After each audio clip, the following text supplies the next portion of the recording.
Campaign 2018 is sponsored by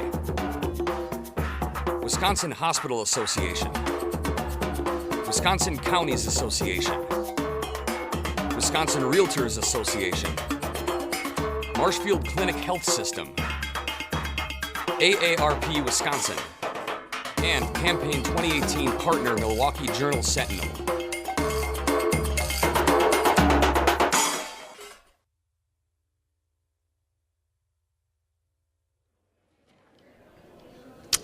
I'm Mike Colas. I'm the Executive Director of the Wisconsin Towns Association, and welcome to the Turnout for Transportation event.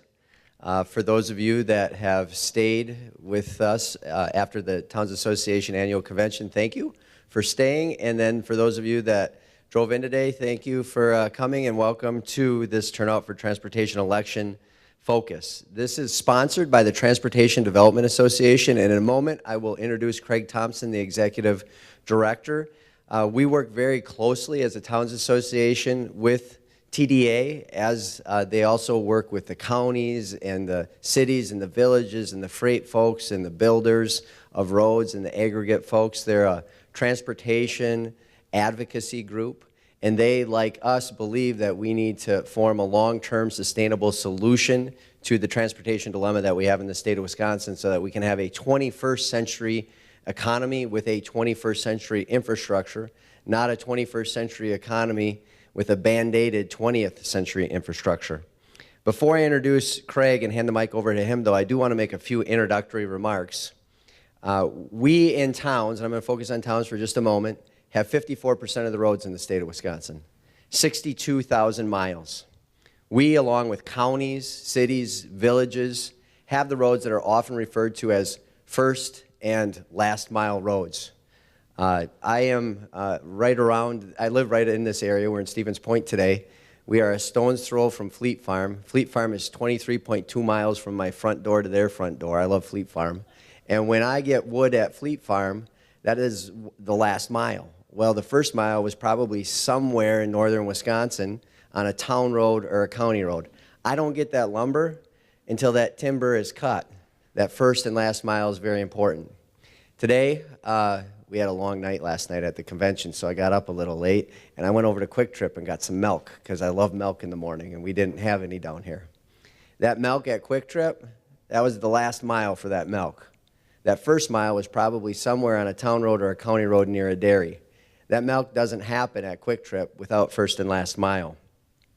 We're a long way from July 4th, but it's my favorite holiday, Independence Day. Celebrate a great national accomplishment. We're a long way from it in particular because we had snow 2 days ago. Can you believe that?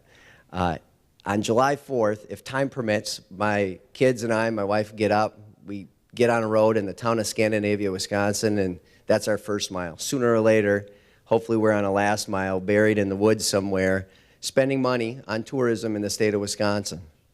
And then, of course, we have hundreds of thousands of workers that get up every morning. They walk out their front door, get on the first mile, end up in a manufacturing plant, a commercial business, a service-oriented business on that last mile.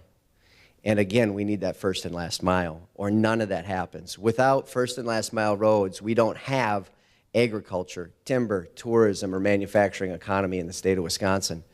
And then there's everything else in between. Transportation acts as a system. We have first and last mile roads, but in between we have interstates, we have state highways and bridges that carry us and make that economy work. The whole system works together, and the whole system is struggling. I'm a towns guy, so I'm going to focus on a couple of numbers, but they're emblematic of the problems facing the whole system. 2 years ago, we did research with the university and found out what the replacement cycle is for town roads. Town roads, on average, 2 years ago, were replaced every 372 years. Now, we had a lot of engineers at our annual convention here this week. I don't care how good those engineers are, you cannot get a road to last 372 years. You just can't do it.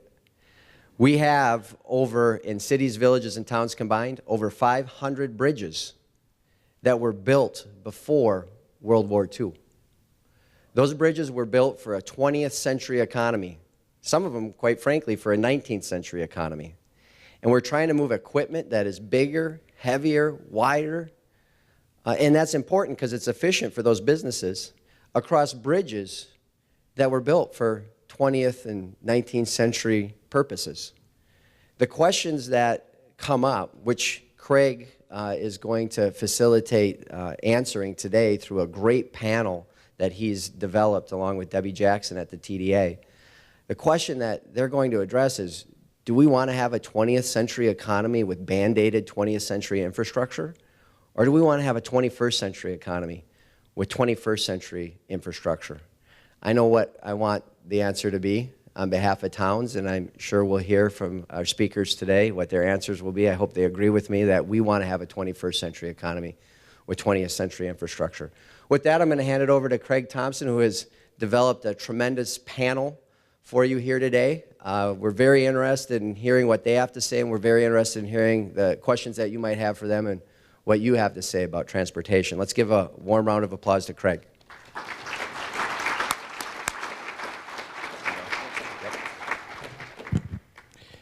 Thank you, Mike. I appreciate the time being here, and I appreciate, as Mike said, for all the townspeople in the room. I know you were here for several days and took in a lot of information, and the fact that you stayed here at this part for the turnout for transportation part, truly appreciate, and appreciate the other folks that have come here for this. The towns have been such an integral member, not just of our Just Fix It campaign and Turnout for Transportation, but we've had successes prior to that. At TDA, we worked with the Towns Association and the other local units of government, chambers of commerce across the state, that 4 years ago, when there was a gubernatorial election going on, there was a question on the ballot statewide that took a long time to get on that ballot, and that question asked Wisconsin voters whether we should amend the state constitution to require that the user fees we pay for transportation, be it the registration fees and gas taxes, be constitutionally segregated and have to be spent on transportation. In order to get that question on the ballot, it took 2 consecutive sessions of the legislature. Some of the legislators we're going to hear from today are the reason that was on there. It had to pass in both of those, and then it went on the ballot statewide, and it was on that ballot in 2016.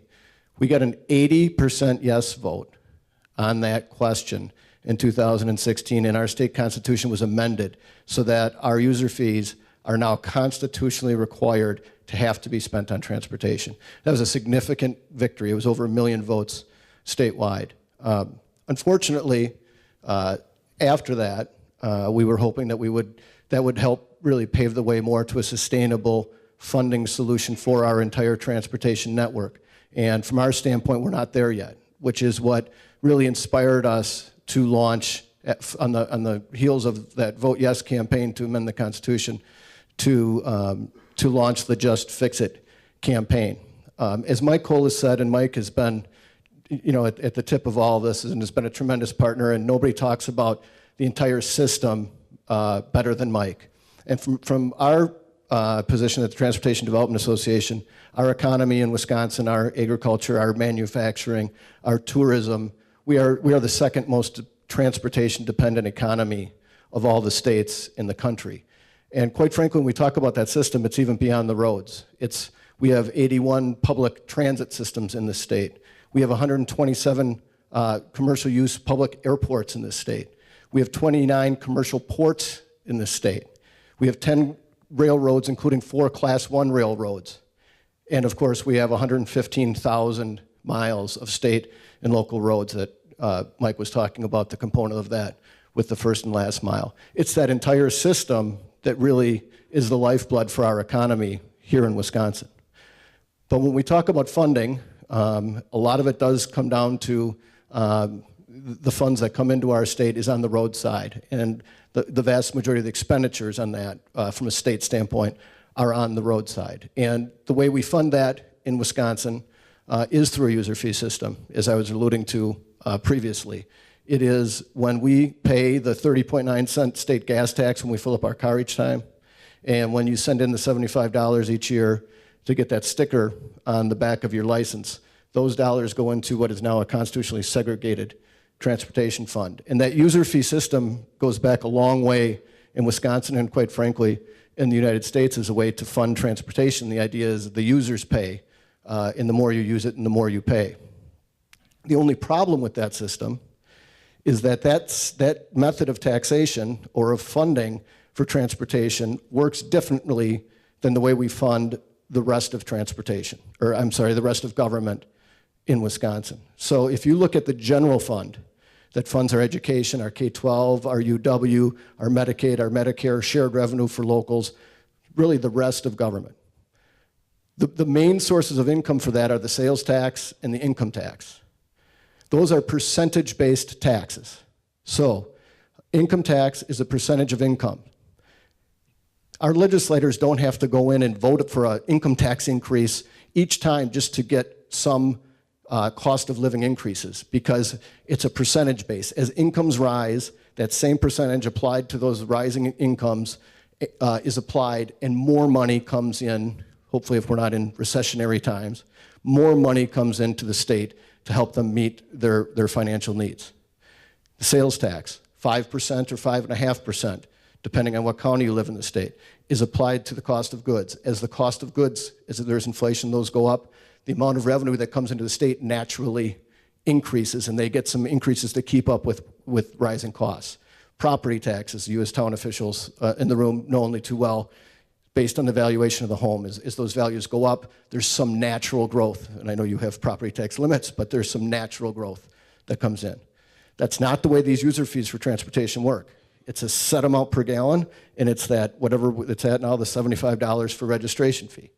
So there's no natural growth on its own, which is why back in 1979, 1980, Wisconsin decided to index the gasoline tax to basically to the consumer price index. There were some consumption factors for a while as well.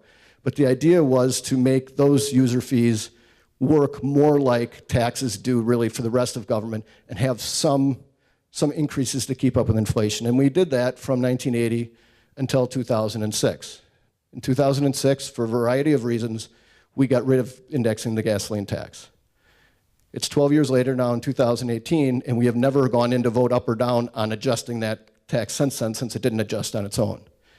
That is one problem that has occurred as far as keeping up with costs.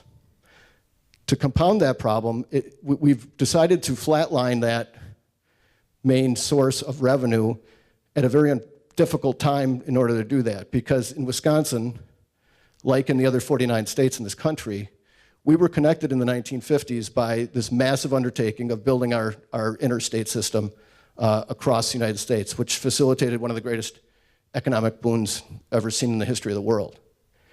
But that interstate system was all largely built in the 1950s and 60s. It was built at the same time through then. It was engineered with the proper maintenance at the proper times, meaning the right overlays at the right time and the different things over those years, to last 50 years. That time is up. And those interstates need more than being resurfaced again, they need to be rebuilt. That is a very expensive endeavor, and it's one that every state across the country is grappling with, which is why many states and most of our neighbors have increased user fees to try to keep up with that. So that came at the same time on the heels of us getting rid of the indexing. We've had this once in a generational cost of having to replace our interstates. Now, in addition to that, as many of you are familiar with as you travel the state, we have done that in some parts. We've begun on that. A lot of that down in Southeast. The Market interchange cost nearly $1 billion. That was completed a while back. A little ways up from that is the Zoo interchange, the busiest interchange in the state. A good portion of that is opening up soon. The other portion has been delayed. That was over $1 billion. There's parts of the interstate in between in those different areas that are continuing to wait. There is the part now down in Racine, Kenosha, by where Foxconn's going in, that got accelerated, that is being built in 3990 from the Illinois line up to Madison. But those did go forward. So how did we pay for that during this period of this flat revenue that I talked about? We issued debt. We issued bonds to pay for that.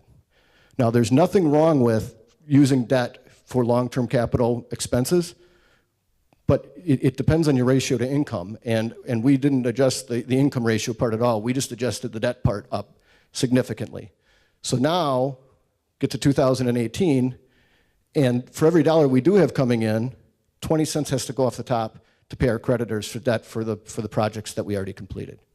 So if you look at all of those things together, it makes us arrive in a position right now with the road part of our system, town roads, county roads, city roads, state highways, interstate system, the entire network, the entire system that Mike Colas was talking about, that we have fallen behind, and we've fallen behind in about every metric that you can look at with our peers in the Midwest and nationwide. We rank in the bottom 5 or 10 in almost every study of road conditions. And I know as you all struggle to meet the maintenance and upkeep of town roads, you know that all too well. One of our next speakers is going to be Dan Federley with the County Highway Association, who happens also to be a town board chair, who is going to talk about the specific difficulties in what we're trying to do at the local level that you're very familiar with. So I won't even talk about the needs at the local level. That has been pretty well documented, and part of through our Just Fix It campaign, you all have done a tremendous job of elevating that discussion. But if you look at the state highways, there was an audit done by the Legislative Audit Bureau of our DOT in the previous year. And what it found was the condition of the state's highways was the worst in the Midwest by a gaping margin. Our neighbors, Indiana, 75% of their state highways were in good condition. Michigan, 75% roughly in good condition.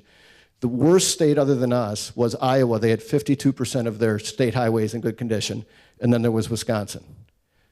32% of our state highways were in good condition.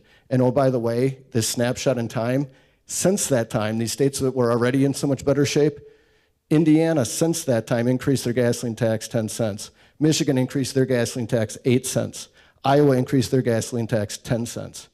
So they were in that much better shape than us at the time, and they've done things to adjust their user fees to reinvest in their system, and we haven't.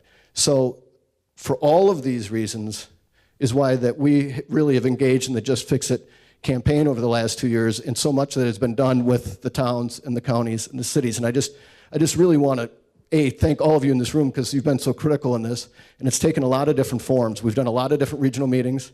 One of the major things is we've asked local governments across the state to pass resolutions calling on the state legislature to just fix it. There has been almost 700 resolutions passed across Wisconsin, local resolutions passed, calling on the state to just fix it.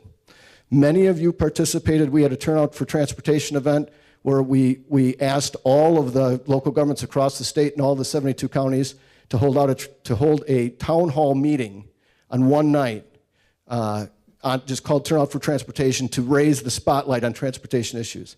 We had that in 70 of the 72 counties. We had 2 counties do joint with the towns within those counties and the cities and villages. Hold that historic event. Never happened before in the history of the state of Wisconsin.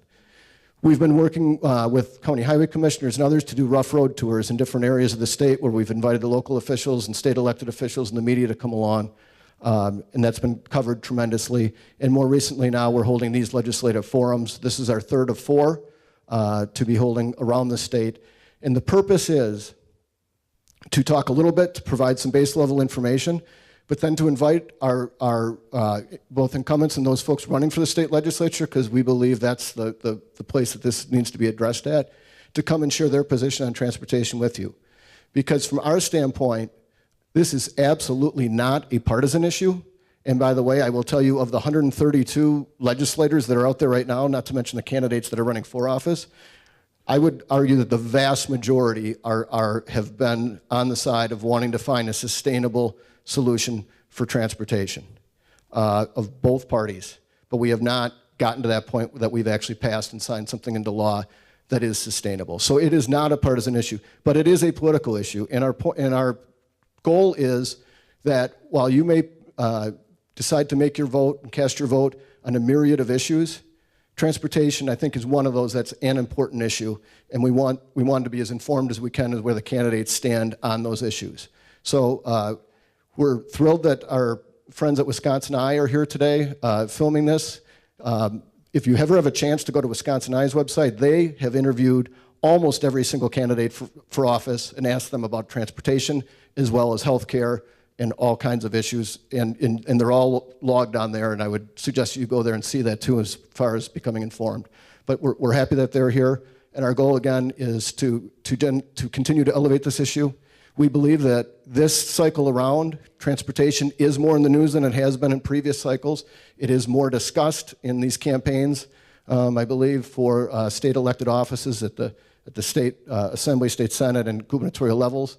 And that's what we want, is just to raise the level of the conversation, to talk about if there's ways we can find a sustainable funding solution to do that. I think there are numerous ways to do it, but sustainable has been a key word in that when we've talked about it with our Just Fix It campaign. I think you've elevated enough that I know you had both Tony Evers and Scott Walker for the townspeople in the room come and speak to the general convention. And I think you heard positive things from both of them about understanding there's needs at the town level. I know Governor Walker had talked about, if reelected, increasing general transportation aids to towns to get your per mile up an increase of about $900 per mile in the next budget. That would be tremendous. Made a similar proposal to the Counties Association. I know we had a meeting similar to this after that, and I know the League of Municipalities is going to be coming up. For the counties and the towns, between the two of them, in order to accomplish that in the next biennial budget, would be about $225 or $230 million above what's going out for general transportation aids right now. If there is a similar proposal for the League of Municipalities, that could be up well above $300 million. And if that occurs from the local level, that would be extremely important. But we do think we have to ask, where is that money going to come from? If you look in the last budget, you got about an 8% increase in your town road aids, and the county's got some similar in the League of Municipalities.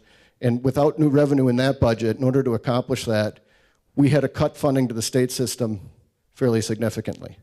The state highway maintenance program was reduced by first 10% off the top in the budget, then by another 10% when more money had to be sent down to southeast Wisconsin for some of the Foxconn related transfers down there. The major highway program was reduced significantly, and the money that was available for the rebuilding of the interstates was reduced. So that's the base we're starting at. And again, the local governments, and I come from my background with the Wisconsin Counties Association, a lot of the friends in the room for the Towns Association. If there can be increases of this size for local governments in the next budget, that would be tremendous. But I do think we need to ask, where is that going to come from? What's it going to mean to the rest of the system, and how are we going to accomplish it? Because if we can do that without decimating the rest of the system, or without having to go to the general fund and raid that in order to do that, that would be great. But as Mike Cole has talked about at the very beginning, it's an entire system, and I think we have to look at it and get the answers of how we're going to be able to accomplish some of these things. So these are the type of questions we want to ask, and we want to take this time to provide the platform for the folks running to get up and share their positions on how we find sustainable funding for that. So with that, I'm going to turn it over to Nick Jarmusch with AAA. They're going to talk a little bit about where AAA is at on this issue, and then after him, Dan Federley with the County Highway Association. Thank you very much. Thank you, Craig. So my name is Nick Jarmusch. I'm the Director of Public Affairs for Wisconsin for AAA. AAA was formed over 100 years ago by motor clubs across the country that created the federation to promote the interests of motorists, who at the time were a pretty small minority in the country back in 1902. And at the time, one of the things that we felt was most important was creating a system of roads that motorists can drive on, and we supported a user fee model to help pay for the roads. So the ones who were driving and using those roads were the ones who were paying to build and maintain them, and we still support that today, even though motorists make up the vast majority of the population. We still think that a user fee system is best. Currently across the country, we have nearly 60 million members. Here in Wisconsin, we have about 680,000 members, and at least according to our public affairs surveys that we do of our members, about 90% of them are registered voters in the state. So it's a fairly large group, a fairly active group, and we know also from the demographics of our membership that it's a fairly representative group of the state population as well. And from time to time, we get together, or we sit down and we ask our members how they feel about certain public policy issues, transportation issues being key among those. We did a recent survey specifically about transportation funding, because of how important it is here in Wisconsin. This was just of our Wisconsin members, and I'll bring up, it's probably hard to read this, so I'll have to read it to you, but the key takeaways that we asked a number of questions. The first one was, we said current estimates indicate that existing state and federal revenues are not enough to maintain the roads in their current condition. Do you agree that that's true? And the vast majority, 71%, said that they agree that's true. They recognize there is a revenue problem when it comes to transportation funding. Then we asked them, in an effort to increase transportation funding, which of the following options would you support? And we gave them the ability to select any of the options. So they didn't have to just pick the one that they supported the most. They could say, you know, they supported more than one. And the options included increasing the gasoline tax, charging tolls, selling bonds, increasing plate and registration fees, using general revenue for transportation, charging tax based on vehicle miles traveled, things like that. And what we see is that there's no one solution that gains anywhere near a majority support. The closest that we come is at 26%, that's the plurality.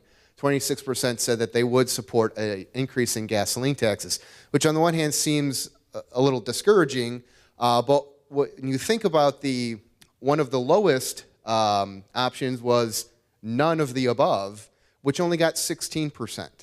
So a lot of people selected more than one, or picked one out of the list, or maybe they supported a couple of the ideas out of the list, but only 16% of our members said that we don't want to do any of these. So what that means is that there is political will out there to do something, but there's no consensus solution. So it's going to require a lot of compromise, a lot of conversation and open-mindedness on both sides of the aisle, in both chambers, as well in the governor's mansion, to sit down and say, how can we cobble together a solution that will be sustainable, that will meet our needs, and will be acceptable to enough of the public. But we know, again, I can't reiterate enough, that the option of doing nothing and not raising any new revenues was the least popular option among our members. So we really appreciate everything you do at the counties. On a personal level, I really appreciate it. I live in a town, not in a city or a village, so I appreciate all the work that you do to keep the towns running smoothly. And we hope that next year, when the legislature convenes and we begin hammering out the next biennium budget, we'll be able to have some solutions that'll make your jobs a little bit easier. And we know that our members want to support you in doing that. I could take any questions about our survey results or AAA's position generally. Otherwise, I'll turn it back over, and I think we'll start bringing up Dan then. Any questions? All right, well, thank you very much. There you go, sir. Good to see you. Thank you. First of all, thank Craig and Debbie for putting together another fine session, and thank all of you for the opportunity to come over and talk to the towns. As Craig indicated, I'm a town chair as well, 25 years, so I feel for you when it comes to the stuff we're dealing with on a regular basis across the state. I'll start off with the good news, because we're hearing a lot of not so good news, but I'll start off with the good news, and the good news is transportation is in the spotlight. We're talking about it, and that's primary, especially at this time of year. When you're talking to your legislators or your legislators' wannabes, transportation is in the spotlight, and that means they're going to have to do something. After the election is over and everything shakes out and we find out where things are at, transportation will still be in the spotlight. And so we're going to have to address it in some way, shape, or form. We've talked about it for a long time at the Counties Association, Towns Association. We need the answer to transportation is not a difficult one. We need to address a long-term, sustainable revenue source that addresses transportation in this state. It's not one system versus the other. It's not who gets more here or who doesn't get more. It's not the road builders against the counties. It's not the towns against the villages. It's transportation in Wisconsin. It's not hard. It's not difficult. We just need to sit down and figure out how we're going to address a long-term, sustainable revenue source for transportation. We used to be one of the best. You heard about all the studies. They've done studies and studies. And we used to be, I go back long enough where we were always rated in the top, the road system in Wisconsin. Now, if you look at the studies, we're rated in the bottom. That's because we haven't addressed the problem. We've kicked the can down the road. We've tried to Band-Aid it. We've come up with individual solutions here and there for individual problems, but we haven't addressed the problem. And the whole idea of the studies, I mean, you know, as town chair, I don't need all kinds of studies to tell me that the conditions aren't. I put on about 60,000 miles a year. I can tell you the roads aren't what they used to be. Just go out and drive them. We all do that all the time. We don't need fancy studies to tell us that our conditions are declining in Wisconsin. And it all goes back to addressing that comprehensive solution, having a plan that addresses transportation across the state, across jurisdictions, across classifications, across uses, addresses all of it. The decline happened fast.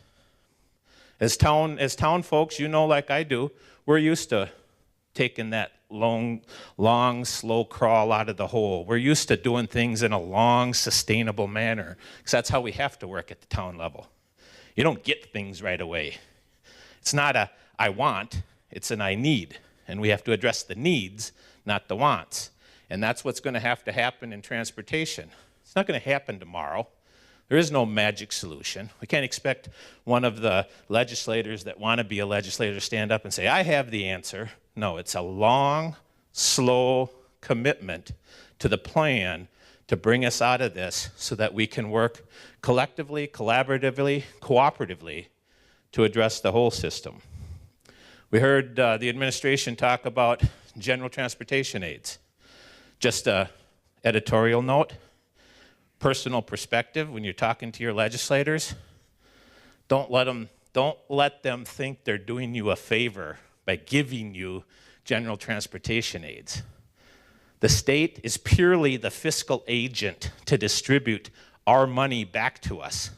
Those are your citizens, those are my citizens. That's the money that the taxpayers, your taxpayers, my taxpayers, taxpayers across the state pay in. All the state does is redistribute it back to you. So they're not giving you anything, it's your money. So let's be clear when we talk about what they're doing. Their job is to distribute it back to us so that we can use it to serve those citizens, to serve those taxpayers. It's good. I applaud the administration, as I said over in La Crosse at the Counties Association. I applaud the effort for increased general transportation aids at the county level and at the town level. But we know, certainly at the county level, and it's the same at the town level, we know that general transportation aids are largely the dollars we have to use to maintain the system. They happen to be the most flexible use dollars as opposed to trip programs or anything like that, but they are the dollars that we use to maintain the system. So I applaud the administration in recognizing that without a long-term sustainable revenue source to do improvements of the system, we better maintain it. It's the only choice we have. We have to take care of it. And that's what general transportation aids do. That's what road aids do, is they help you maintain what you have. You can't maintain forever. At some point in that process, we need to have improvement dollars. We need to have programs that address the needs of the system beyond simple maintenance of the system. And that's why we need that long-term solution. Not just a simple one-shot answer, not a one-time increase in road aids, not the kind of solutions we've been, quote, solutions we've been talking about, but the comprehensive solution that addresses the system for the long term. The culture's changing. The needs are changing. The way we use the system is changing. We need to change. We need to look at what are the other alternatives. What's going to take us into that next century? What's going to meet the economic needs? What's going to meet the transportation needs? How are we going to address that long-term solution? Because the answers of yesterday are not the solutions of tomorrow. We need to look at other options. We need to look at what are we going to do. We need to have a comprehensive, long-term plan to address transportation in Wisconsin that meets the needs across the system. Mike talked a little bit about the survey he did for the towns and the life cycle. We did the survey at the county highways. And we had all these, you get the studies and the engineers talking and what the life is supposed to be and all this kind of stuff. And I thought, well, that's fine and dandy, but let's talk about what we've actually done. Let's look at what have we been able to do. Because this issue is not new. We've been struggling with this. Any town official who's been around a while knows we haven't had transportation monies sufficient for a long time. So what have we done? So I asked some simple questions to all 72 counties, all highway commissioners. And I said, how many miles you have in your system? And then the first question I asked them is, how many miles, on average, in each of the last 5 years, have you reconstructed? Simple. This isn't projections, this isn't estimates, this is hardcore, what have we done? Craig mentioned that if you do a properly designed, properly maintained, properly constructed roadway, you should expect a 50-year life. That's engineering jargon, yes, you should. The life cycle, actually constructed, actually done, 196.3-year life cycle. 196. That's not what we could happen. That's what did happen. That's what is happening. So I said, well, maybe that might be a little skewed. Maybe we better look at it a little different way. Maybe they're just not doing a lot of reconstruction because they're doing a real good job of resurfacing. Maybe that's what it is. So I asked them the same question, and I said over the last 5 years, each of the last 5 years, what's your miles that you've resurfaced, hoping for a good answer. Now, if we use the engineering analysis again, a resurfacing should last you 20 years, possibly 25, good maintenance, all that type of thing. We end up having, I don't know about you guys, but town of Sherman, that 25 turns into 35 like that because we got no choice. But aside from that, just good design would give us 20, 25. Actual number, 60. Over 60 on resurfacing. So we're not doing a whole lot more surfacing and not reconstructing. We're not doing reconstructing and not resurfacing. We're just not doing either one of them. And so that's the kind of needs that are on the system. So when we talk to the legislators and we try to boil it down into something that's pretty definable, this is where we're at. This is the need. You can talk about the DOT can give you all kinds of ride indexes, and you can talk about your pacer ratings, and you can do all that kind of stuff. I think those numbers, Mike's town numbers, those county numbers, that's the vast majority. That's the 80 percentile of local roads in this state. And you see the cycle we're on. So that defines the need. We need a long-term sustainable revenue source that addresses transportation in Wisconsin in a comprehensive manner, period. Now, there's a lot of folks around that can come in and help with this. We need to start putting the plan together. But when we talk about what's the solution, my answer has been and continues to be all of the above. It's not, well, do you like gas tax or do you like registration fee? If you do registration fee, maybe we could do this over here. What if we did this one over here? No, all of the above. Because like I said earlier, we have a new culture. We have a new system. We have a new method of using that. And we need new answers. We need vehicle miles traveled. We need tolling. We need gas tax. We need registration fee. We need value-based. The answer is all of the above in some combination that addresses the total solution. And that will set us up for the discussions in the future. That will allow us to go into the future with what we're doing. So the only thing I'd say is as you talk to the legislators, current and those proposed, we need to tell them this is where we need to go. There's a lot of ways to get there, but we need to start that long-term plan. We need to begin to address the needs of the system. We need to begin to address the needs of the citizens in each of our towns, each of our counties, each of our cities, the citizens across the state that expect that we're going to do our job, the legislature is going to do their job, and we're going to address it. And if we never start, then we're never going to finish. So we need to start now. Any questions?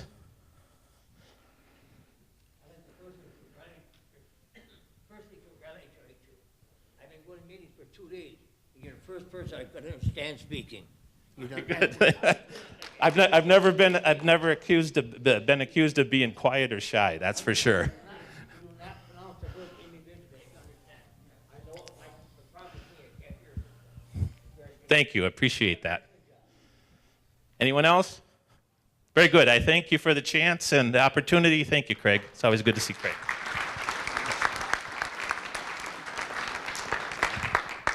Thank you so much, Dan. And now this is the portion of the program that I talked about where we're going to give. So we invited all of the elected officials. We're having 4 of these legislative forums. We had our first one in La Crosse in conjunction with the Counties Association. We had our second one in Appleton. This is our third one here in Stevens Point. We'll have a fourth one down in Wisconsin Dells in conjunction with the League of Municipalities on the 26th. At each of them, we've invited through a broad swath in the area, all the candidates for Senate, candidates for Assembly, and the gubernatorial candidates to every one of those. And so at each we've had great participation, and here again today we really appreciate the candidates that have come.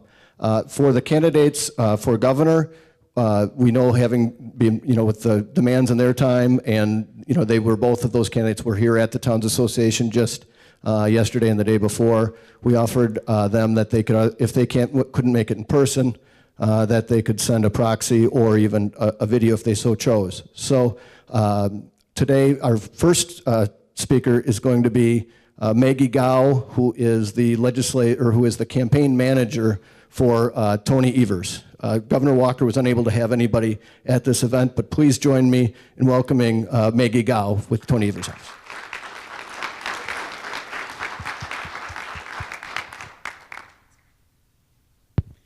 All right, let me put this up here. All right. Okay. Thanks so much, everyone, for being here today. Hopefully, unlike Tony's speech on Sunday, the lights will stay on for the entire time when I'm speaking. I'm actually from Wausau originally, so when Craig had mentioned that they were going to be up here for this great event, I was eagerly jumping at the opportunity to come and speak up here because I still have my 715 area code and I love coming back up north from Madison. So I just want to thank everyone, especially those of you that were here for the Towns Association. I know you've been here for several days, and so I appreciate y'all hanging around today to hear from us on this issue. I have to say transportation is one of those issues that we have really made it a bedrock of our campaign. Even when, funny story is when Tony had announced that he was running, the very first interview he did was with a reporter from the Appleton Post-Crescent. We were driving over to Milwaukee and he was on the phone, and I can hear the conversation that's going on, and the reporter asked him, what's the first thing that you're going to work on as governor that you think you can get a bipartisan compromise on? And I thought, okay, schools is probably what it's going to be. First thing he said out of his mouth was finding a long-term transportation solution for how we fund our roads. It actually kind of took my breath away. I was kind of surprised. But this is an issue that we have been talking about over the last year as we've traveled and crisscrossed the state of Wisconsin. I'd like to point out Tony's had 2 flat tires since we have started this thing, which I'm sure many of you have also had. And as we've seen from the statistics, frankly, it's far too common. But this is an issue we have made a staple and a bedrock of our campaign, and it's really important for a number of reasons. One, I think when we look at, when companies look and businesses look and they want to come and do business here in Wisconsin, one of the first things they look at is the quality of our infrastructure and our transportation systems. And I think right now you can look, there's a reason that we are ranked 44th in the country, and it is because of a lack of willingness to make the investments that we need to make in our infrastructure and our transportation system. And this is across the board. I mean, we're talking about our roads, but we're also talking about things like broadband. We're talking about our rails. We're talking about our airports. We're talking about our ports. As a whole, our infrastructure has to be something that brings and encourages businesses to not only come here, but stay here and expand. And I think given where we're at right now, it's a huge liability and not an asset as it should be. And so I think that this is something, secondly, I would also go on to say, and this is something Tony talks a lot about, is these are family supporting jobs that we're talking about here. When we have a robust transportation and infrastructure system, these are high quality middle class jobs that are really important to every corner of the state. It's not just in southeast Wisconsin, it's not just northwest Wisconsin, it's not over on the west, it is everywhere. And that's something that as a state we need to have more of here in the state of Wisconsin. So, that's something we've been talking about this issue from the get-go. And I think that, Tony is someone, I know many of you heard him speak on Sunday, he's a pragmatist. He's somebody who believes in building consensus and working together. I mean, he came from a local government background, as many of you here today. Thank you for your work, but you guys know the challenges that you face and that you have to be someone that has to work together with the community and with the other folks on the board and with other interests that may have, on a number of variety of issues. Tony's done that. He's done it throughout his career, and he's somebody that is all about solving problems. I mean, he's even been able, as the state superintendent of our public schools, and he's been elected statewide 3 times, most recently winning just over a year ago with 70 of 72 counties and 70% of the vote. He's been able to actually bring interests together on wildly different ends of the spectrum as it relates to our education system and actually bring them together to find areas where they can agree and work together to get things done. And so, our promise has been, from the get-go, and I think around transportation, and I know that you all here are very familiar with it, the governor has a history of making a lot of promises on this issue. And frankly, he hasn't kept them. And I think if we're going to start from the beginning, it's really going back to look at that Blue Ribbon Commission that was done by Secretary Gottlieb back in 2013 and 14 that came out and provided a roadmap for what we needed to do as a state to make sure that we had a competitive, robust transportation system. He didn't follow that. He decided he was running for president, and he drew a line in the sand, and he decided that he wasn't going to work together. I mean, we've got legislators, and you'll probably hear from some of them today, both sides of the aisle saying, yeah, we support this. Yeah, we need to look at additional revenues. And I think that the point is frankly, even larger when you look at the fact that, as Craig had alluded to in his comments, that the governor is already up to proposing $230 million in new spending for the state of Wisconsin just for roads, just for towns and for counties and other commitments that he's made. Where is that money going to come from? I mean, this is a real question. You guys balance budgets. I know if you don't have the money, you can't spend it. We know that we have a revenue problem here in Wisconsin, and we also know that we've got legislators that are willing to go out there and get it done, including Speaker Voss, including other Democrats, including other Republicans that have said, yeah, this is something that we need to get serious about. And I think the reason, and we believe the reason that we don't have this solution, and frankly the reason that you guys are driving on the roads that you are and the conditions the way that they are, is because the governor has not shown the political will to get this done. If we can bring a leader, an adult in the room that is willing to sit down with both sides and say, we're going to figure out a solution on this, we know that we can get this done. And that's what Tony has pledged to do. We're not going to make promises that we can't keep. We're not going to, throw wild proposals out there. We truly believe that if we are going to bring everyone to the table and we are going to find a solution for this, and Lord knows it could include, you look at the study that Secretary Gottlieb's group put together, there were a lot of solutions that were in there. We have that, and our belief is that we want to use that as a starting point. Say, let's look at this. Someone's already done this. Let's take a look at this and see where are the areas that we can find compromise, working together with folks at the local level, working with those who build our roads, working with legislators to say, okay, how are we going to actually find a solution that works for the state of Wisconsin? Because I think we all know, every single person in this room knows, and you're here, which tells me that I know you believe it, that what we're doing isn't working. We cannot continue on the same path. And I think that, again, We're 44th in the country as it relates to the state of our roads. We have 1,200 bridges that have been declassified, which means that folks have to take 2-3 trips to get to market, or they have to take longer trips, and that affects their business as well. And so I think that this is something that we're committed to no matter where you go. It's something we hear about all the time on the campaign trail. All the time. It is one of the top 3 issues that we hear about. And we know it's important to the people across Wisconsin because over 20, I think, municipalities in 5 counties have passed wheel taxes or revenue enhancers in their own communities because the state's not getting it done. And to me and to Tony, it's not acceptable. That's the state's responsibility. This shouldn't be going on to municipalities and local units of government to have to raise those amounts of revenues. This is something as a state that we have to take ownership for and we need to do. And I mean, going into this next biennium, the governor has made a lot of promises. There's a lot of money that's out there that he is promising, including the 200, and like Craig said, if it can happen, that's great. But I think at the end of the day, there's a lot of promises that are going out there where you're looking at $230 million on roads. You're looking at an additional $200 to $400 million next biennium potentially for Foxconn in southeast Wisconsin. That is, where's that going to come from? The governor's also recently come out saying that he's going to, fully fund our schools to 2/3 funding. That's additional dollars that after Tony had come out and said that, he was going to do it and hold property taxes down, the governor has now come out. There are a lot of asks that and promises that are being made right now, and unfortunately, the governor doesn't have a great track record on this issue.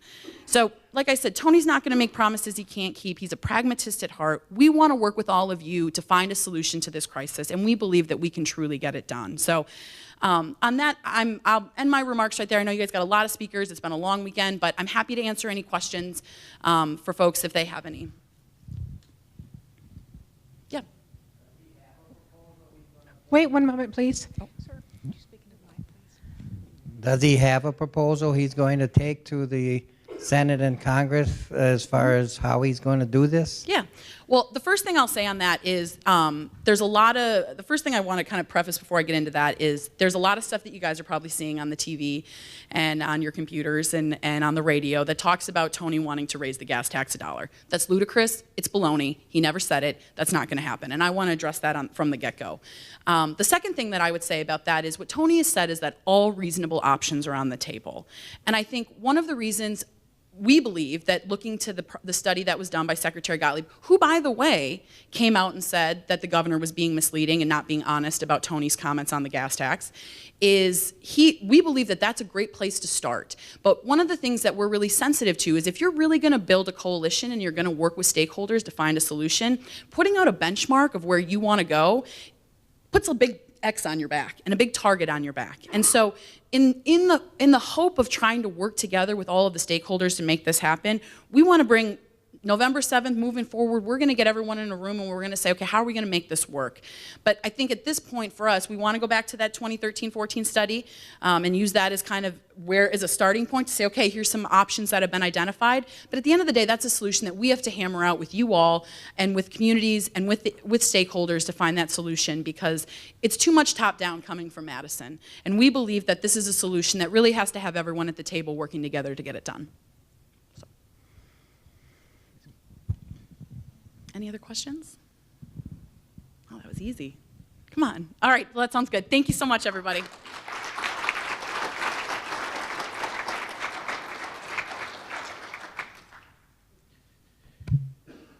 Thank you, Maggie. Our next candidate that agreed to be here is Representative Katrina Shanklin. Representative Shanklin was elected to the Wisconsin State Assembly in 2012 and was reelected in 2014 and 16. She lives in Stevens Point and represents Wisconsin's 71st Assembly District, which covers Portage County. She currently serves as a member of the Joint Committee on Finance. In addition to the Joint Committee on Finance, she serves on the Assembly Committee on Rural Development, the Governor's Council on Workforce Investment, and the Wisconsin Environmental Education Board. She's also a member of the Legislative Children's Caucus, Legislative Sportsmen's Caucus, National Conference of Environmental Legislators, and a member of the Wisconsin Wing Civil Air Patrol Legislative Squadron, rank of Major. Civil Air Patrol is the Office Auxiliary of the United States Air Force. Please join me in welcoming Katrina Shanklin. Thank you. All right. I like to walk when I talk, so I hope that's okay. Hi, everybody. It's great to be here. Thank you all so much for coming to Stevens Point. I know it's been probably a long weekend, but hopefully you all had a good time and brainstormed solutions for a long-term sustainable funding source.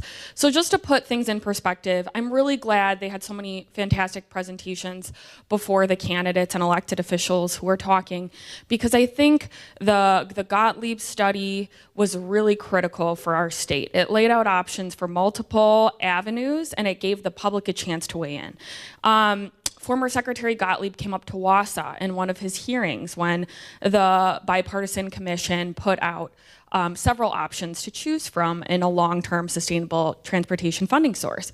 So I went to Wausau and listened to what a lot of people had to say, and it seemed like even then, I believe that was 2014, might have even been 2013. So 4 to 5 years ago, people were interested. And obviously the people who showed up were self-selecting, of course. And we know that no matter what, there's going to be certain groups of people who might oppose one avenue of funding or another.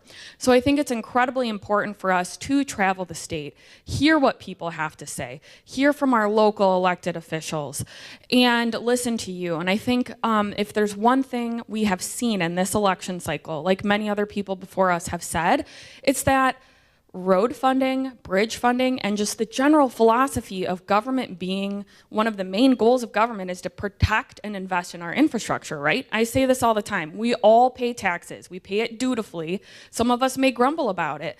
But the main reason why we pay taxes is so that we can pool our money together and drive on the roads, have public safety so that if our house burns down or there's a tragedy, we have police and fire and a few other things. But if you're not using taxes for things like public safety and infrastructure, why are they there? So that leads me to a story. I am currently in the market for a car. My car has 240,000 miles on it. I'm hoping to get another 100,000 miles on it, but I think this car should probably not be the one that goes to Madison in the winter. So I'm looking for another one. My fiance is going to take that one. We're looking at several options, and we have a number we want to get to, and we're calculating it all out.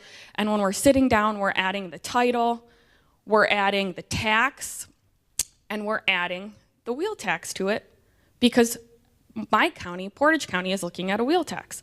So that was the fourth thing we added up on top of, the dealer fee, the price, the tax, and the title. And I said, listen, they're debating it next month.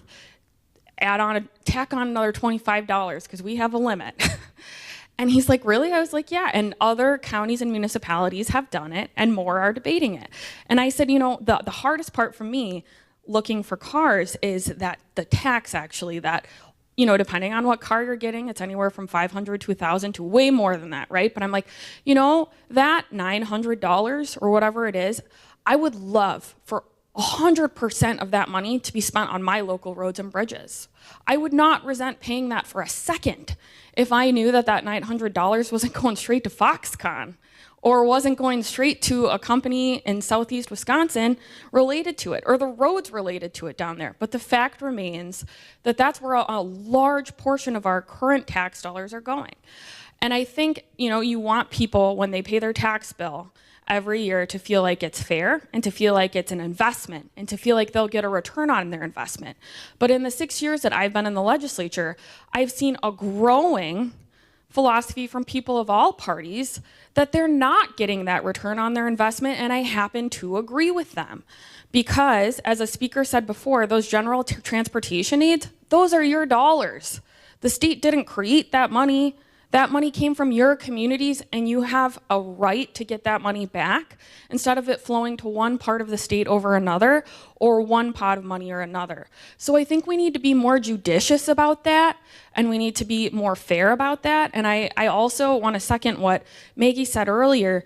Another question I have as a member of the budget committee, so I've seen the process unfold, is when you see all these election year campaign promises from someone like the governor, add it all up. Because we have a $518 million obligation, an incurred obligation to Foxconn in 2019. We've got to pay that $518 million or we'll have broken the contract, right? That's just one example. Now, if the governor says he also wants to do 2/3 funding, that's another huge check in addition to all the money that's going to private vouchers, which is hundreds of millions of dollars per biennium. So add that into it. Then add the Medicaid budget. Then add the corrections budget. I think we're going to run out of money if we follow up on all those campaign year promises unless we have a real funding solution. And that's really the crux of the matter. Now, I think this debate has been a lot about the Senate Republicans and Governor Walker being unwilling to really move forward on any transportation solution.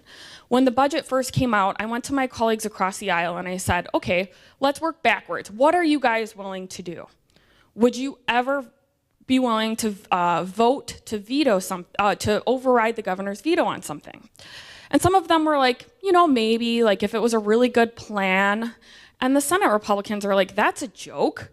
We're not going to do that. Well, that's where the problem is then, right? If people in the assembly are willing to come together, which I think we all should, just like we came together in a bipartisan way to segregate and protect the transportation fund, which I was proud to vote for multiple times, so then should we also invest in our transportation fund and make it whole. That's all anyone's asking. No one's asking to take nickels and dimes out of everyone's pockets and use it for other things.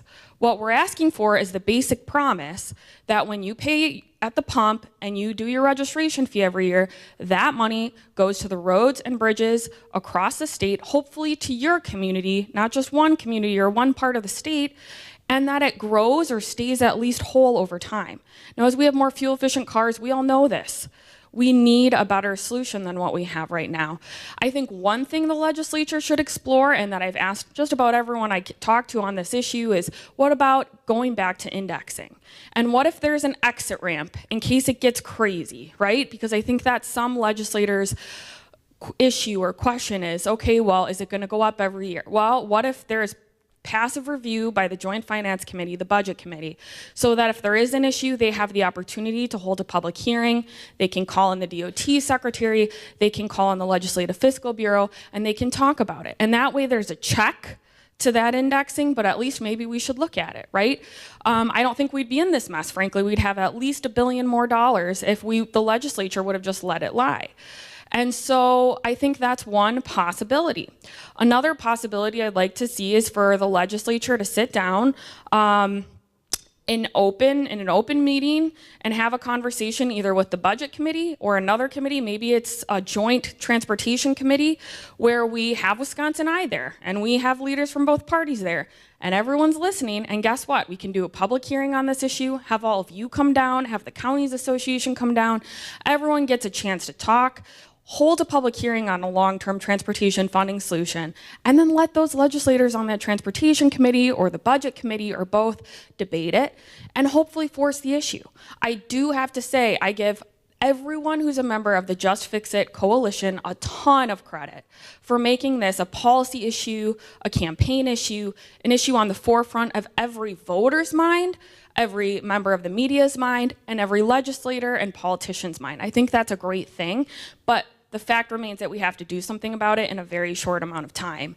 And I trust the people who've been at the table from the very beginning, the counties, the towns, the League of Municipalities, the Transportation Development Association, all those folks who've done a great job bringing this to our attention. But I do think that we need to ask every legislator and every person who's running where they stand on the most basic, simple facts. Are they going to vote for something or are they not? And what you might hear from some people, I hear from a few colleagues on the budget committee, well, we don't have a revenue problem, we have a spending problem. And when I say, okay, well, I go to my towns and they're on the best scenario, 110-year replacement cycle, that's outlandish, it's 2018, not 1918. And I'm tired of having to say that.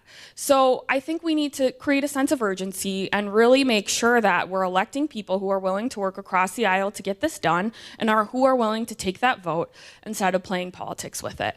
So with that, I also want to point out these wheel taxes. I personally think, I understand why people are doing them and I respect that, but I also think it's a difficulty for a lot of families and that it's the state's responsibility to fund the roads in the first place. And I would hope that if we can find a long-term transportation solution in the next budget, we can help the municipalities out who've already kind of implemented that in terms of phasing it out in the long run and just helping people get back to a whole place. In my county, we borrow $3 million per budget for our roads. I think that is a shame, and it's not their fault, it's the state's fault, but I don't want to have to repeatedly tax people on the local level for the state's mistakes, and I don't want all of you and my county officials and my other local elected officials to have to take the heat for the state's mistake. Again, it's pretty clear to me that there is a general consensus on this issue, and anyone who chooses or elects to make political an issue that most people agree on, that we should be funding our roads and using it for campaign ads in a way that's just really not helpful to the discussion, I think that that's sad, because this is a time when we can all come together and get this done. So with that, I ask if anyone has any questions. Yeah.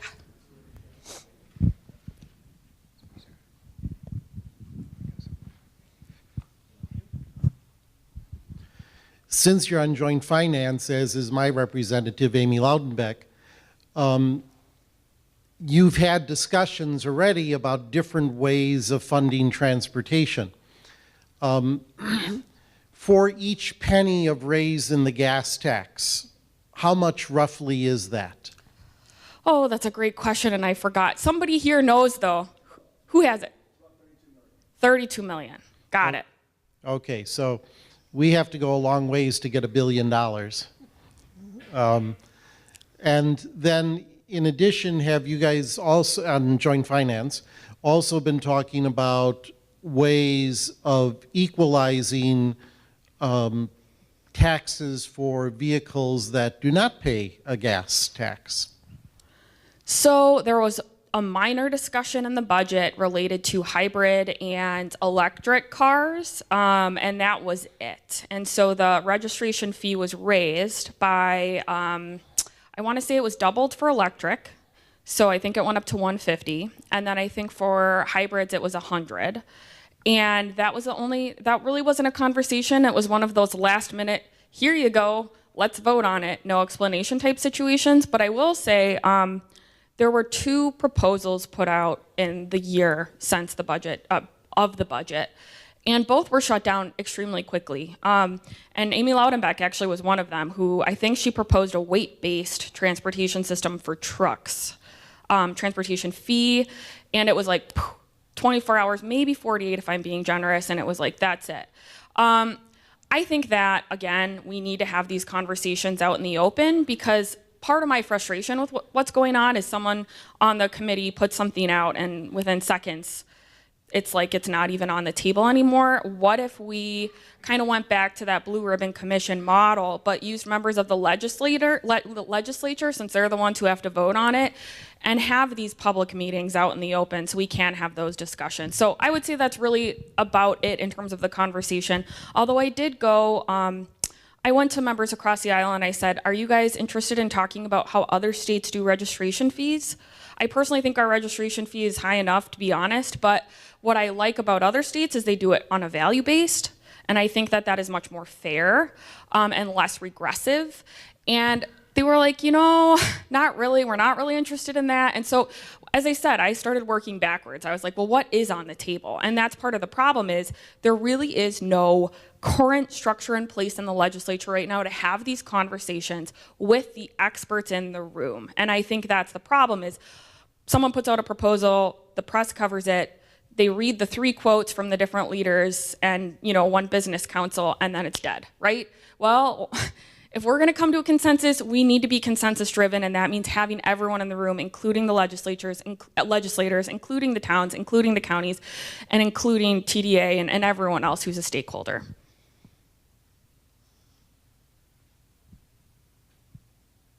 All right, any other questions?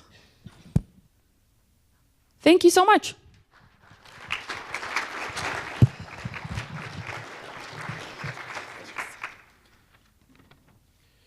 Thank you, Katrina. Our next candidate is Representative Pat Snyder from Schofield. Representative Snyder was elected to represent Assembly District 85 in 2016. Assembly District 85 covers the city of Wausau and eastern Marathon County. He currently serves on the Aging and Long-Term Care, Campaigns and Elections, Children and Families, Jobs and the Economy, Mental Health, Urban Revitalization, Workforce Development, and the Speaker's Task Force on Foster Care. That's a lot. Representative Snyder is a member of several community organizations, including United Way's Hunger Coalition and Housing and Homelessness Committee. He also spent time on the Schofield City Council. Please join me in welcoming Representative Pat Snyder. Well, thank you very much. Marilyn told me coming in, she says, I've been here since Sunday, so keep it short. So I will. I will. First and foremost, it's an honor, and I'm humbled to be serving the state of Wisconsin and serving my constituents in the 85th Assembly District. I got involved in the State Assembly in 2016, and as I did doors in that campaign, some of the top issues coming up was education, but also transportation. And at that time, in 2016, Marathon County adopted a one-time wheel tax. And I want to tell you, the folks in Wausau and in the district, they didn't like it. And it added $3 million a year to the budget because they really needed it. Well, they said it would be 1 year, but now, because of the money they needed, they've made it for good. And so you can imagine, I'm out of the doors this time, and the folks are not happy at all about what's happening. I go to houses, and they have 4 or 5 vehicles in their yard. So there's, an extra $100, $125 coming in. But the one thing I have heard, and one of the dire needs that has to be addressed right away, is transportation and our roads. And as has been said throughout, this is really a nonpartisan issue. Similar to what I've done with my colleague Steve Doyle in the La Crosse area when we joined together with the Speaker's Task Force on foster care. We came up with 13 bills in 6 months' time to help this. You can work together and you can get solutions done. And that's what I want to do with transportation as well. I have heard everything at the doors. And, I've relayed that the last time to the Speaker Voss and also a one-on-one with the governor about how the people of the 85th feel. I have people saying there would be no problem at all with an increase in the gasoline tax. They think it's a user fee. I had a lady just last week tell me we need toll roads, and I said to increase revenue, and she says, no, I just want those Illinois people to have to pay something. So there's a different mindset or maybe a goal to what it was, but those are the things we need to look to. And another thing we need to look to is, and Mike brought it up when he started this afternoon, about a 21st century economy and looking for a transportation type system that will fit what we have coming with the technology and manufacturing revitalizing in our state, and that is a long-term solution. So much in the past, from before I got into the assembly and watching, was more patchwork. And I hate the borrowing. I hate the fact that 20 cents has to go and service the debt when that money could have been in transportation. So everything out there has to be, and I am very open to hearing it all, especially from the folks of the 85th. When it comes to the fuel tax, when it comes to indexing again, to maybe possibly bringing that up, with tolls, I think we need to have the discussion. But I think we need to go farther than that, because when I've been out doing some doors, here's a guy and his car's plugged in. So it's electric. And in the next 15 or 20 years, the electric car will become more affordable, more accessible, and more abundant on our roads. Our fuel-efficient cars. My wife has a car. She gets 57 to 58 miles per gallon. She pays a little more now with a registration fee, but that's the kind of mileage I think we're going to see more fuel-efficient cars. So how are we going to get the revenues to do it? Personally, I don't know offhand, but that's why we have folks like yourselves. We have the people that are the experts in the DOT, models from other states we can look at, but we have to not only look at getting the system fixed so we can start getting our roads back into shape, reconstruction, our bridges, and get this back to from 44th back up into the black again, with because we want to promote tourism and everything else that goes with it. We need the roads to go with that, not having people passing kidney stones by going over rough roads. So the fact of the matter is that as my part in legislation, we had a plan to get started with in the Assembly last budget cycle, and the disagreements is one reason why it took a little longer to get the budget passed. So we have to somehow work together with not only the Assembly members, who I think are a little more united, but with the Senate members as well, on getting a long-term fix. I don't think they can ignore this and put Band-Aids on it anymore. It's too important for our local towns, municipalities, counties to be able to maintain the roads. And as it was said, government, that's part of our duty, the infrastructure. And I hope it goes all the way up to Washington. You know, I heard talks when the first was elected that there was going to be a big infrastructure spending model, and that would help our interstate systems. I hope they go back and readdress that as well, so we can get that started as we go. So I take whatever the people in the 85th district and the input that I'm getting there, I take right back to Madison and transfer that to my caucus, to my assembly, and also to the governor.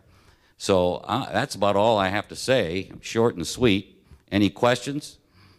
Oh, Marilyn, I thought you wanted to go. Okay. I was at the Marathon County meeting when they decided to do that $25 wheel tax. Right. And one of my comments that night was, if the county does this, then the state might say, you can raise your own money for transportation, so therefore we don't need to give you as much money. And that is a fear of mine, is that the state will say, each one you take care of yourself.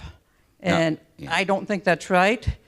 And I just hope that never comes that way. And I hope the people that are elected to the Assembly and Senate don't think that way, that the locals can do their own increase. I tell you the truth, Marilyn, and that's good. I hope that we can get a solution so the funding gets back and they can remove the wheel tax. Because I know that would make the constituents I represent in the 85th happy, and I think the state can get to that point where we get the revenues back, where they can then get to the point where they don't need that extra $3 million, that they can remove the wheel tax. So, and I should say too, the one other area when I have asked, when we got up and people that are talking, that want to talk about transportation, they haven't been real receptive of raising our you know, they're upset about the wheel tax. They like the license tax, $75, and they, you know, they don't, you know, Minnesota and Iowa has the value type thing.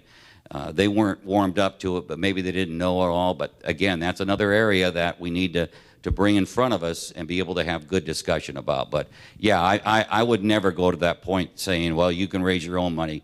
I don't agree with that. Any other questions? Oh. Wow, I got two. My question has to do with a couple probably not very popular ideas, but some of the heavy equipment that are on the roads right now, our roads weren't built for the size and weight of some of the farm equipment that's out there now. Is there any way to have them pay a portion of the wear and tear on the roads? That's the first one. And then the second one is, with all the increased, I guess, weather changes that we've had in especially the southern part of the state, and well, I guess up here too, with the flooding, it's wrecking our roads and bridges and washing them out. Is there any plans in the future for controlling the dams, the rivers, the water control? Okay. The second part of that, I'm not quite familiar if there has been, if the you know, the engineers or the DNR and others, I imagine they are looking at that, hopefully. I did meet with a gentleman, because a lot of times in these floods we get FEMA aid, and FEMA actually comes out and will stay in an area for several months, even several years, as it gets rebuilt. So hopefully, you know, they'll have ideas and plans with our own local county and state engineers on how to be able to rebuild that section and make it more viable for any type of future flooding, be it extra culverts, be it what it might be. So I'm not familiar, I haven't come across that yet, but I would hope that we would, an example like that is, someone that's, on the ocean and has a house taken out by a hurricane to then rebuild there right away, knowing that this is going to happen again. They have to somehow make changes to make it more hurricane-proof. We need to do that with the roads as well. Stronger beds, whatever the case might be, and maybe look at other states that have more frequent flooding problems with some of the highway engineering they do to solve that. And then as far as I know, there are talks between the ag community, and I know the towns and the counties are very involved with them. Just met with some farmers last week, and they know that some of their equipment is heavier than that. It wasn't built that way. And I think that if we sit down with them and get a good discussion, rather than maybe saying this is the way it is, you've got to pay, that we can maybe come to some type of compromise. And even the big trucks. I've heard a lot of times too that, these roads that were built for cars, and it's the trucks and the heavier equipment that do that. So, try to come back to that industry with reasonable, requests, because in the same sense, we want to be not only fair to them for the roads, but we don't want to suddenly chase them away and have them leave the state. So you just have to treat people with dignity. You have to treat people with respect. And you have to just lay all the things on the table and say, listen, we're not trying to push an agenda here. We're just trying to keep our roads strong because, your trucks, your farm equipment, you want to be able to travel on those roads as well. So the main thing is to get solutions, and I mentioned before my foster care task force working together, you got all the solutions out there. Maybe it wasn't exactly designed the way you thought, but when you put the brainstorm together, everyone's ideas came together for a positive solution to move forward. And I think the roads, as is mentioned before, are in the spotlight, and they know that it is a point in time that we don't kick it down the road anymore. Representative Keppel-Moore. I've got a lot of parts of the question, but the base answer should cover most of the parts. Okay. Transportation includes rail, ports, airports, everything else.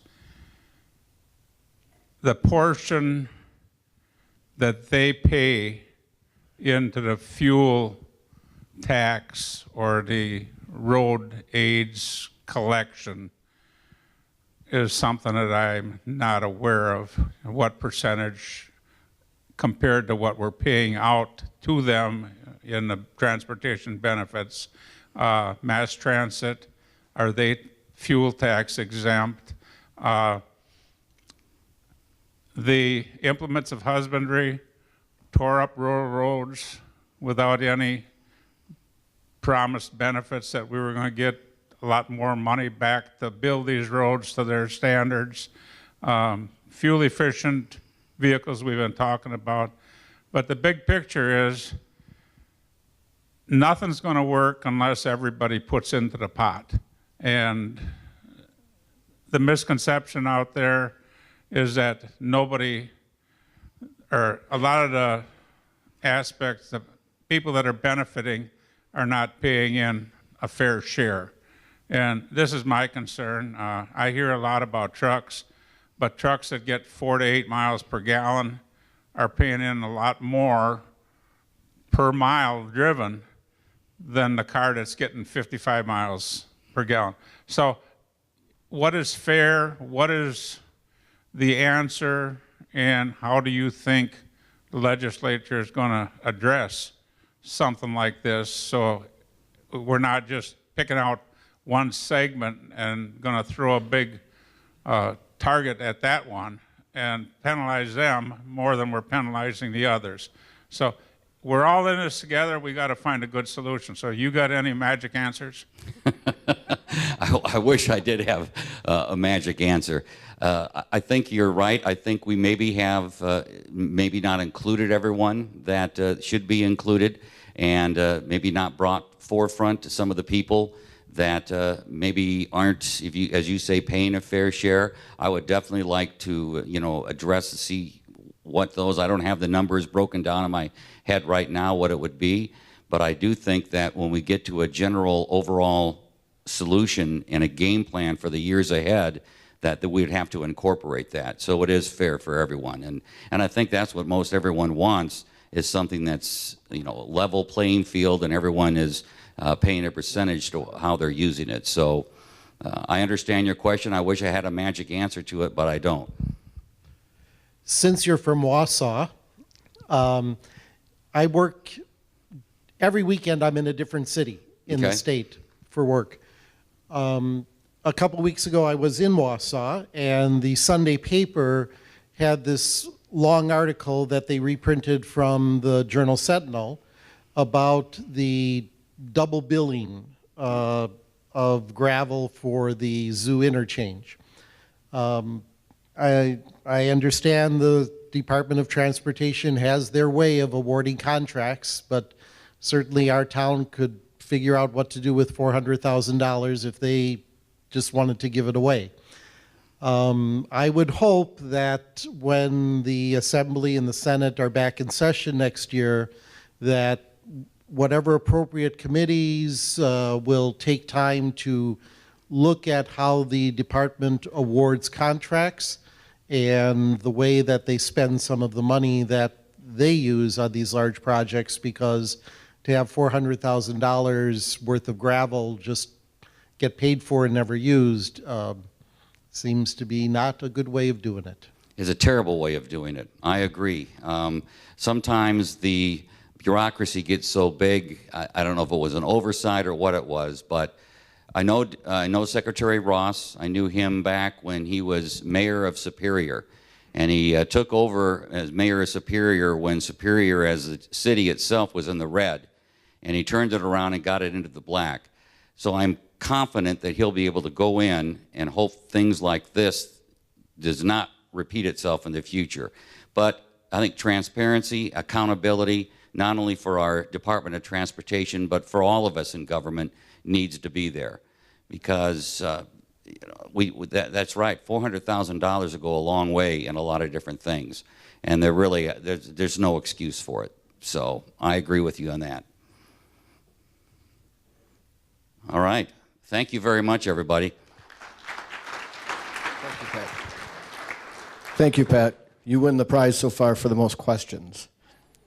Our next speaker, Representative Gordon Hintz, is from Oshkosh, from the 54th Assembly District, which is a little ways away, but he is also the minority leader in the state assembly. So from that standpoint, the entire state is his district. So we appreciate him making it this far. Representative Hintz was reelected to his 6th term in the state assembly for the 2017-19 legislative session. He was appointed as ranking member to the Joint Committee on Finance before being elected to serve as the Assembly Democratic leader in September of 2017. Prior to serving in the legislature, he worked in government at the federal, state, and local levels. Please join me in welcoming Minority Leader Gordon Hintz.